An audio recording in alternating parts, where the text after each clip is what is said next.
Cuando somos niños, generalmente ignoramos el valor de la educación, pero cuando vamos creciendo, la vida nos demuestra que la educación puede cambiar a las personas, ayudarlas a ser libres y tener pensamiento crítico.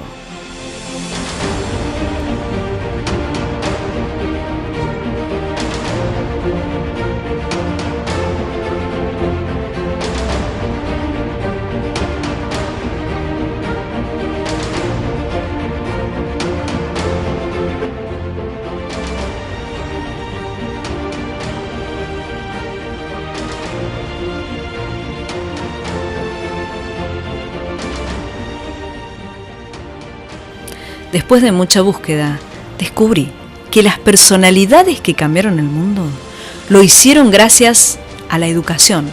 La educación los condujo al conocimiento. La historia de la evolución y el conocimiento es amplia y atestigua que el mundo inspira al hombre y que el hombre transforma su mundo. La educación es nuestro pasaporte para el futuro. Los niños y adolescentes tienen que ser enseñados sobre cómo pensar, no qué pensar. La educación es el camino para construir tu futuro.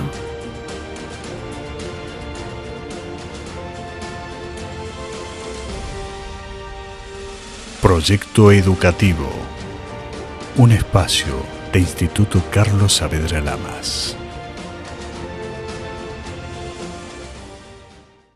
Buenas noches, bienvenidos a Proyecto Educativo en este programa número 27 de este espacio de Instituto Carlos Saavedra Lamas. Hoy tenemos un programa muy importante.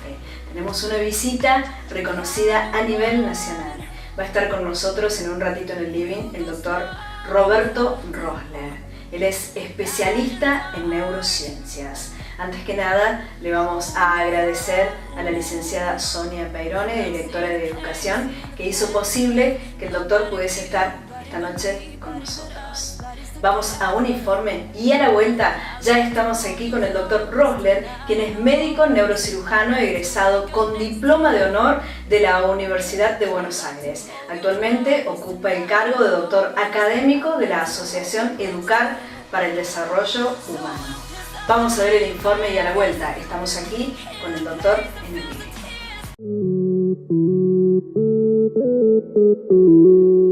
Las neurociencias aplicadas a la educación. En una escuela en constante cambio, con alumnos y docentes atravesados por diversas variables, las neurociencias parecen ser el bálsamo que ha llegado para calmar tanta convulsión. La neurociencia es el tema del momento, es una especie de moda que se ha instalado, siendo un instrumento más en la enorme caja de herramientas que tiene que tener todo docente y que puede ayudar en todo tipo de problema. Por primera vez en la historia de la educación, los docentes no hemos tenido la misma infancia que nuestros alumnos, y eso repercute en la dificultad de lograr la atención y la motivación de los alumnos, afirma el doctor Roberto Rosler.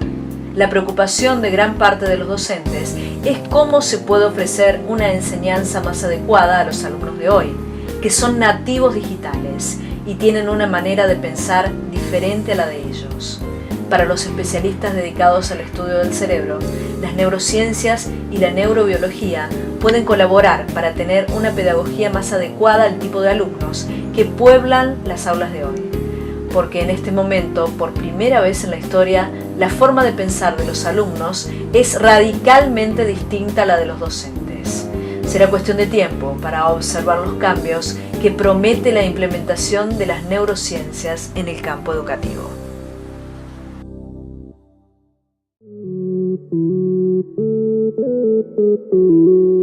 Ahora sí es momento de presentar al invitado de lujo que tenemos esta noche en Proyecto Educativo. Muy buenas noches, doctor Rosler, ¿qué tal? ¿Cómo está? Muchas gracias. Doctor, usted afirma que vivimos en la modernidad, pero tenemos un cerebro paleolítico. ¿A qué se refiere con dicha información? Bueno, esto quiere decir que nosotros, si bien vivimos en una situación muy particular que comienza más o menos aproximadamente después de la Segunda Guerra Mundial, en la cual, según por ejemplo Watson, que es un historiador de la cultura, dice que el río de los descubrimientos se ha desbordado, o sea, nosotros vivimos en una situación de cambio constante y avance tecnológico arrollador. Sobre todo en los últimos 10 años, ¿no? Sí, digamos, en los últimos 10 años ha habido un avance espectacular. Espectacular. Y esto uno puede multiplicarlo a medida que vayan pasando las décadas. Un ejemplo de esto, por ejemplo, son los nativos digitales, ¿sí? Que son aquellos... Los millennials, que le llaman ahora, la generación de los millennials. Sí, aquellos que han nacido entre 1980 y 1995, que han nacido rodeados de objetos digitales.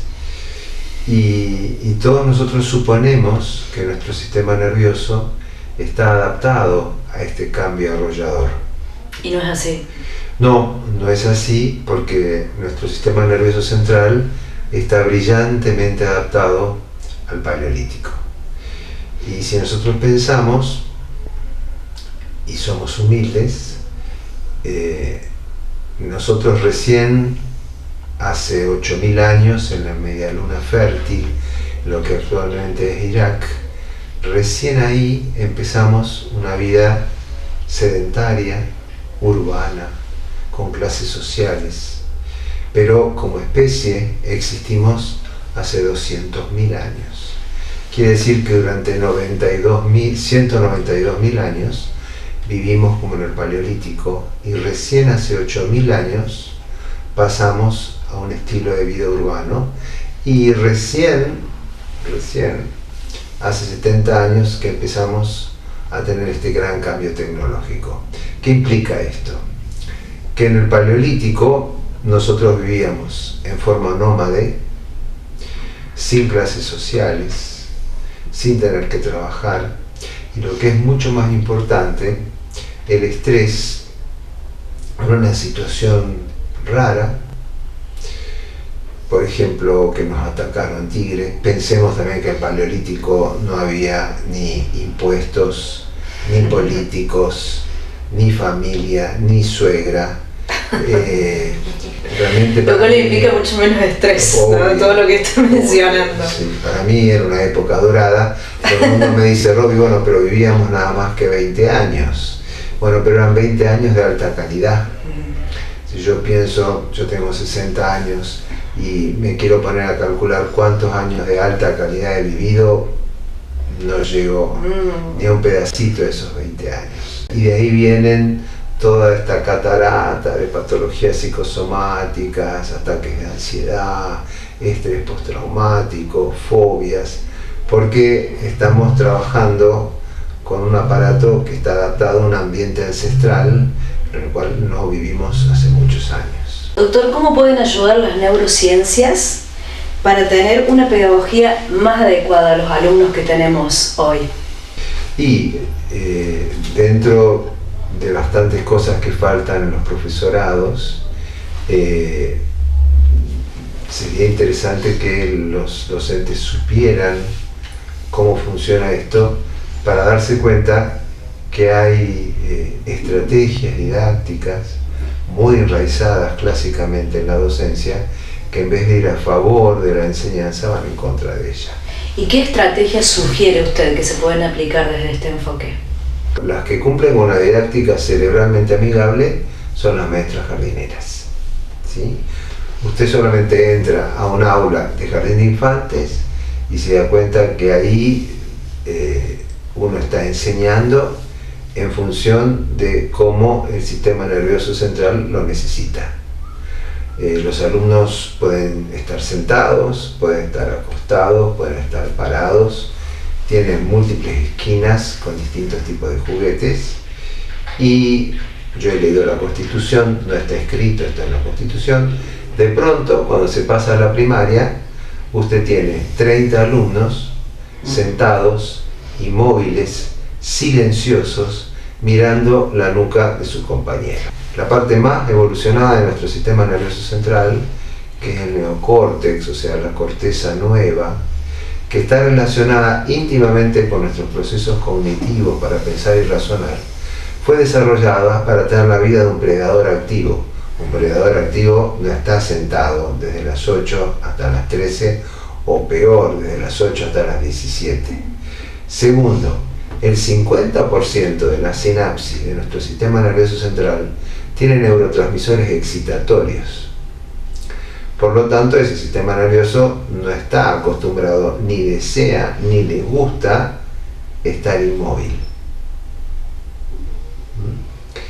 Y por último, esta disposición pedagógica clásica lleva irremediablemente no a lo que se diagnostica como falta o déficit de atención, sino al vagabundeo de la atención. Luego, otro problema gigante que tenemos es el diseño curricular. El diseño curricular tiene que estar relacionado con los intereses de los alumnos. Esto lo llama relevancia. ¿Usted cree que para los alumnos de la primaria la orografía mesopotámica es algo relevante? No. Entonces, por más que uno se esfuerce, que este es otro error también, para prestar atención, que este es un karma que los docentes nos repiten durante toda la vida, solamente te hubieras esforzado por prestar atención. La atención no está relacionada con el esfuerzo. Pedirle a un alumno que se esfuerce para prestar atención es como decirle a un miope, entrecerrá más los ojos que va a ver mejor. ¿Sí? La atención uno la presta a las cosas que le interesan a uno.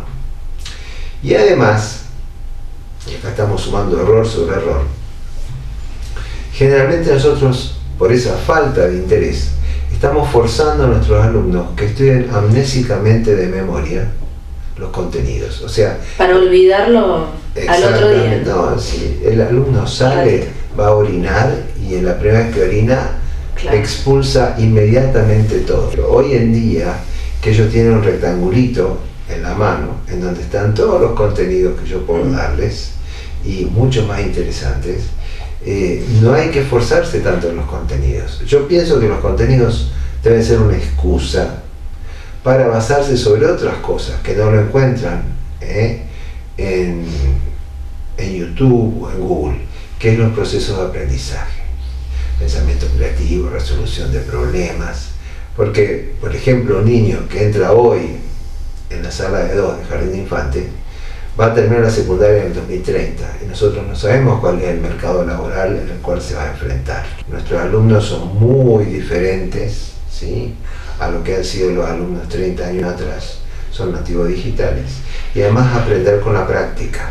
Claro, como usted dice, los bancos estaban igual dispuestos hace 50 años que ahora. Eso es lo que debería cambiar, ¿no? Mire, si de pronto se produce un milagro, sí, y renace un docente medieval, podría dar clases tranquilamente. Perfectamente. Si renace un ingeniero o un médico medieval, le agarra un infarto, porque no va a poder retomar absolutamente nada.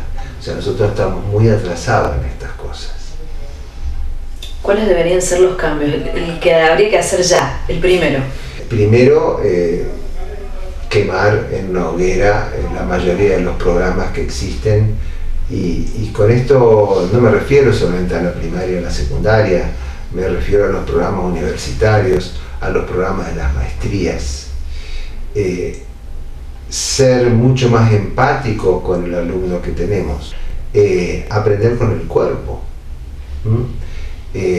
A mí me pasa que yo le enseño a alumnos en el último año de la carrera de medicina, en el aula, que en realidad es una zona fantasiosa, urgencias neurológicas y neuroquirúrgicas, sacan 10 y al otro año los tengo como residentes en la guardia. Entra un paciente con traumatismo de cráneo y le digo, bueno, doctor, proceda, y no se acuerda absolutamente nada.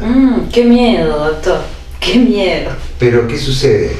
Porque ha estudiado, lo ha olvidado, como uno olvida absolutamente todo lo que ha estudiado, sí, pero cuando yo le hago aprender con el cuerpo, o sea, practicar en 10 pacientes, después eso no lo olvida nunca más. Por ejemplo, mi hijo menor, en su corcho gigante que tiene en su habitación, no tiene una foto de San Martín en el corcho. Tiene una foto de lo que para él es el equipo más grande del mundo, y yo estoy de acuerdo, River Plate. Tiene una foto de su equipo de básquet, tiene una foto de sus últimas vacaciones, O sea, todo lo que le interesa. Exactamente. ¿Por qué no permitirle a nuestros alumnos que ellos traigan fotos, traigan almohadones, traigan plantas? No le estamos pidiendo cambios arquitectónicos porque sabemos que eso necesita de mucho dinero, pero sí una decoración que haga que el lugar sea un lugar amigable para ellos. Se dice ya en muchas partes de la bibliografía que la arquitectura es el tercer docente. Y no estoy pidiendo instrumentos de Silicon Valley, sí, es una cosa mucho más sencilla. Doctor, lo invito a que vayamos a un pequeño corte y continuamos hablando de educación. Ya regresamos. Vamos a una breve pausa y ya regresa Proyecto Educativo, un espacio de Instituto Carlos Saavedra Lamas.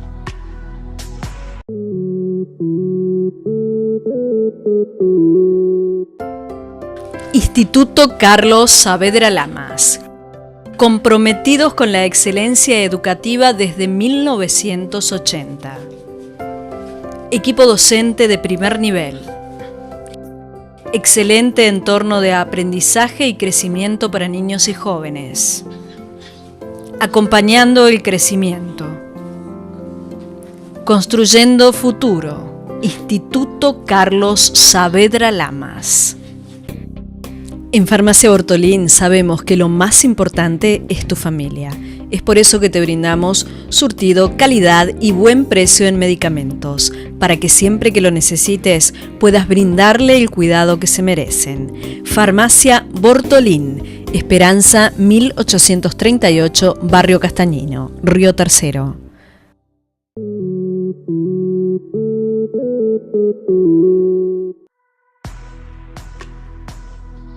Estamos de vuelta en Proyecto Educativo. Continuamos en Proyecto Educativo con el doctor Rosler, hablando de educación, hablando de neurociencias y hablando de cambios muy importantes que usted sugiere que habría que hacer. ¿Sería posible realizar todos estos cambios en la Argentina? El cerebro humano tiene algo que se llama neofobia, que es el miedo al cambio. ¿Por qué? Porque las cosas que ya hemos aprendido y que hemos repetido muchas veces se instalan en una parte que es nuestro cerebro más antiguo y primitivo, que apareció con los reptilianos, y yo a ese le llamo el cocodrilo, ¿sí? Muchas veces nosotros respondemos con nuestro cocodrilo. Y cuando uno plantea un cambio de este tipo, bueno, mucha gente responde con el cocodrilo. ¿Por qué? Porque uno está serruchando la base de lo que son sus creencias, paradigmas y marcos mentales. Y además lo fuerza a salir de esa zona de confort, porque esto lo hace en automático, y a repensar su vida. Y además... Aparte dice, yo me eduqué así, mis padres se educaron así. Exactamente. ¿Por qué mis hijos no deberían educarse así? Esto es lo que ya Bachelard, un matemático de la década del 30, llamaba obstáculo epistemológico primario, ¿no? Yo enseño como me enseñaron. Claro.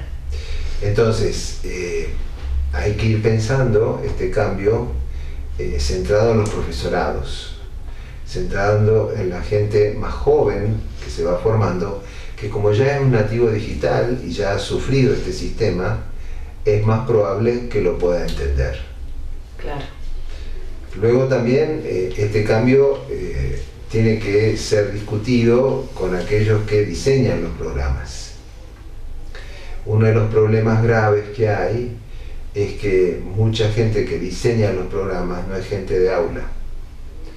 Es gente que, con todo respeto, está en una torre de marfil muy elevada y no está cerca de la tiza y el pizarrón.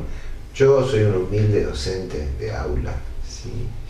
Pero veo muchas veces que para lograr el cambio habría que lograr que los que diseñan los programas sean personas que estén cerca del aula.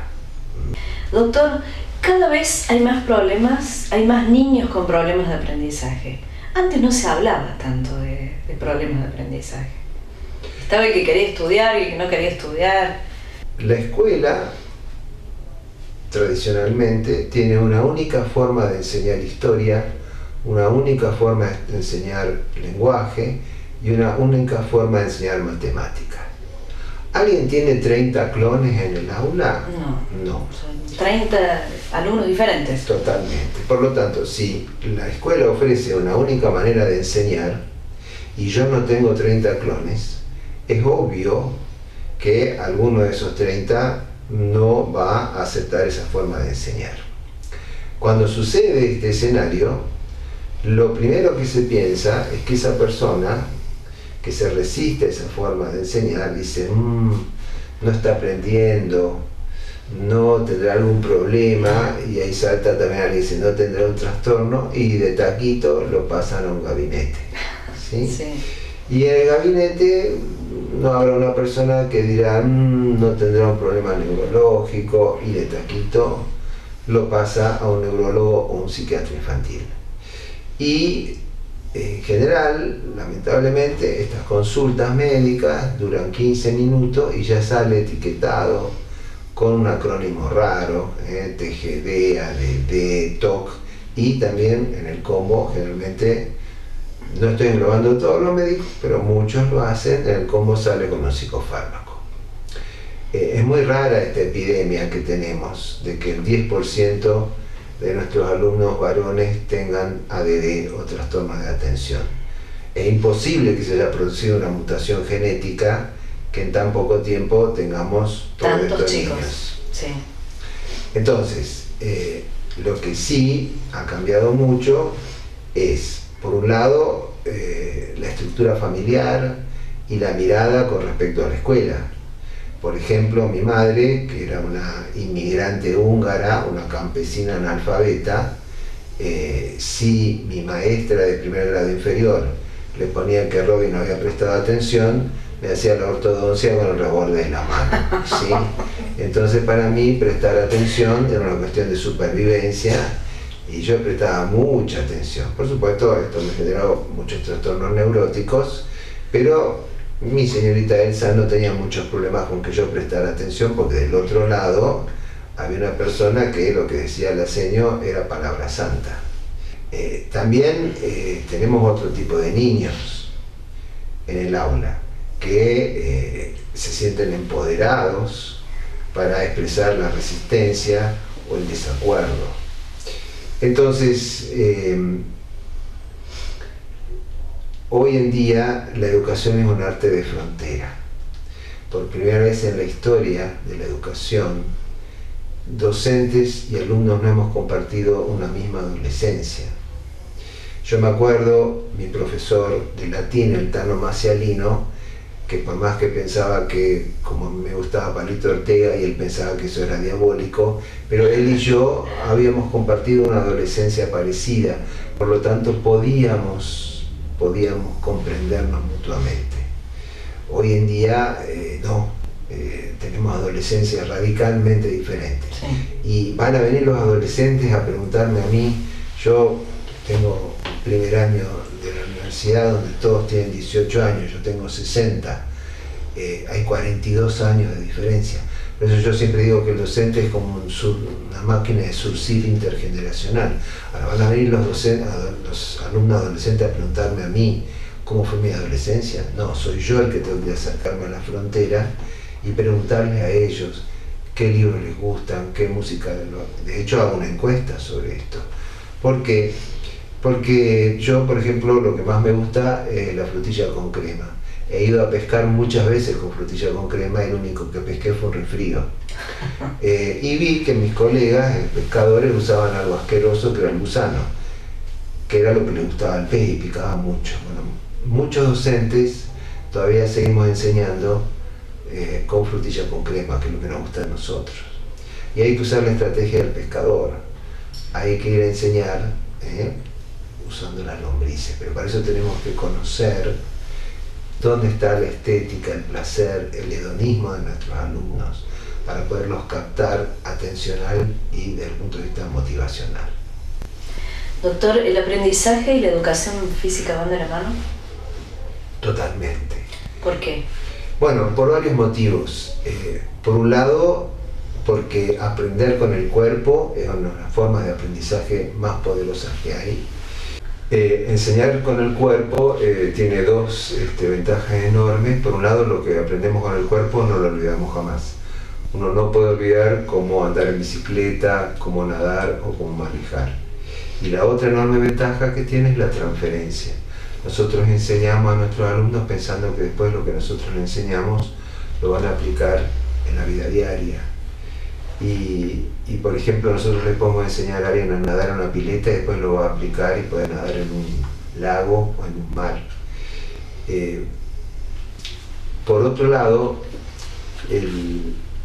la actividad física, el cuerpo, nos puede servir para recuperar la atención. ¿Por qué? Porque, por ejemplo, la atención no dura más de 10 minutos. Liliana González, una psicopedagoga muy conocida, cordobesa, dice que debería haber más horas de educación física porque los niños necesitan moverse. ¿Usted está de acuerdo? Totalmente, sí. Y además, ¿cómo se aprende con el cuerpo? Bueno, nosotros tenemos un proyecto en el cual hemos enseñado la estructura del átomo con el cuerpo, la estructura del sistema solar con el cuerpo, la batalla de San Lorenzo con el cuerpo. Y además, por ejemplo, si a los 10-15 minutos el alumno está decayendo la atención, uno los debe parar y los debe hacer algún movimiento o algún ejercicio, o si es un profe de artes marciales o lo que sea. Eso es como reencender la computadora y logra 15 minutos más de atención. Eso yo lo llamo recreos cerebrales. Y los recreos cerebrales en el aula se deben hacer con el cuerpo en movimiento. ¿Las emociones y los sentimientos también tienen que ver con el aprendizaje? Sí, totalmente. Ningún alumno aprende si no está emocionado por lo que está estudiando. Las emociones son lo más poderoso que hay para lograr un aprendizaje. ¿Por qué? Porque la emoción es el pegamento de la memoria.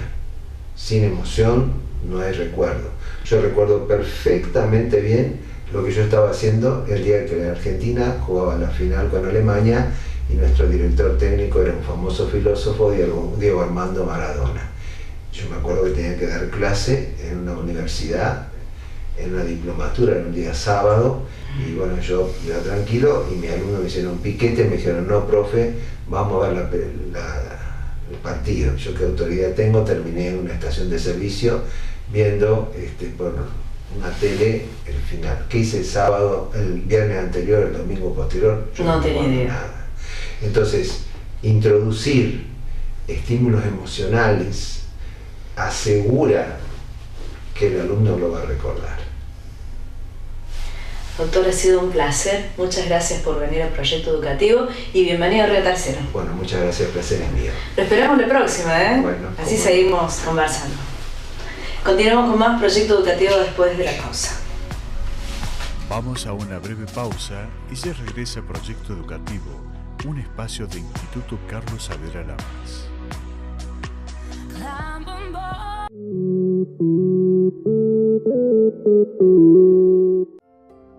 Instituto Carlos Saavedra Lamas.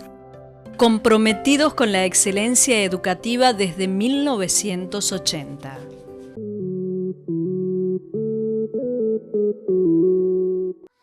Esto ha sido todo por hoy en Proyecto Educativo.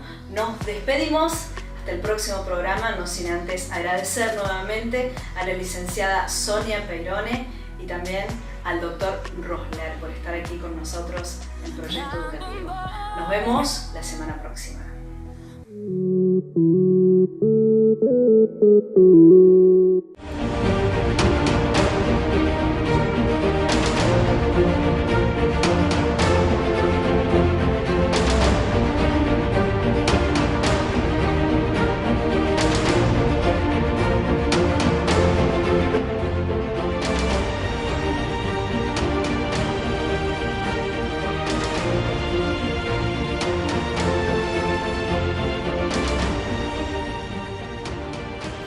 Después de mucha búsqueda, descubrí que las personalidades que cambiaron el mundo lo hicieron gracias a la educación. La educación los condujo al conocimiento. La historia de la evolución y el conocimiento es amplia y atestigua que el mundo inspira al hombre y que el hombre transforma su mundo. La educación es nuestro pasaporte para el futuro. Los niños y adolescentes tienen que ser enseñados sobre cómo pensar, no qué pensar. La educación es el camino para construir tu futuro.